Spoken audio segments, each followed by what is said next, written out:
Here's what you don't understand. What your kind never understood. You will be hunted.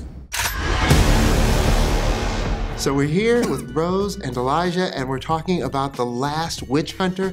And this is just such a big kind of fantasy movie. And it seems like nowadays a lot of movies are trying to be grim and gritty and dark, and this movie is magical. Do you think people want that in their movies now? Yeah, I think people always want a sense of escapism. Of course, Yes. I think that's what films inherently are. With this world, you're so right, it is light and it is visually beautiful, very, very stunning.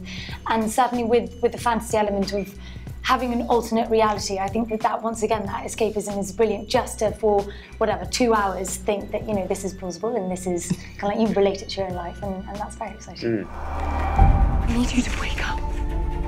None of this is real. You are in a trap!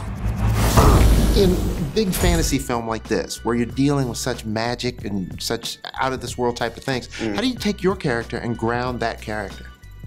Well, some of that's in the writing. I really felt like our characters had a sort of base in reality. In a way, the film, as fantastical as it gets, it definitely sort of positions itself in a real And modern day world, kind of New York, which helps, yeah. Yeah. And we each have our own kind of backstory and history that we were able to sort of latch onto, I think. Yes, yes, exactly. Get down! But there's a lot of twists and turns, and some things happen towards the end that, you know, when you were reading that, were you like, oh my, you know, like that? Oh, sure. And were you taken by surprise like that when you read the script? I was, yeah. And I think people will be.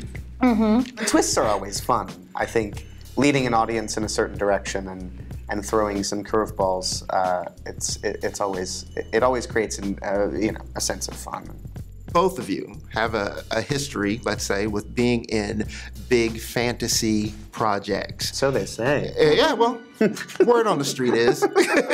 So, do you ever worry about getting typecast, or is it just another challenge for you?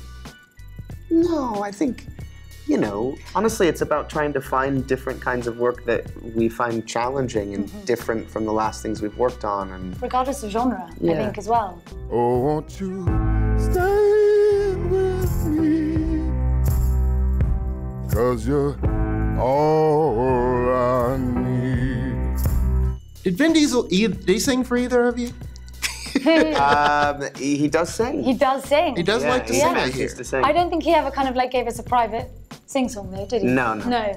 Who says that a witch can't hunt witches? If you could perform magic, what would you use that magic to do? Oh man, that's such a broad question. Yeah. Probably for some good. For fun, I think stopping time would be a pretty incredible quality to have. I like that. I do too. I like that. You know, you could stop time, like let's say if you were in school and you had a paper the next day and you were really behind, you could stop time for a day and catch yourself up and then go in and do the paper and be fine. But also it's kind of a slippery slope in the sense that if you just couldn't be asked to get out of bed and go to school, That's fine. be like, well, I'll As just well. carry on sleeping. Yeah. Yeah. I'll get an extra few hours. Done. I like it. Done. Awesome. Well, thank you both so much. Great movie. Everybody go see it. Go check it out. Cool, yeah. Agree. Thank you. Thanks, man. I've waited my entire life for the opportunity to help you. Well, now's your chance.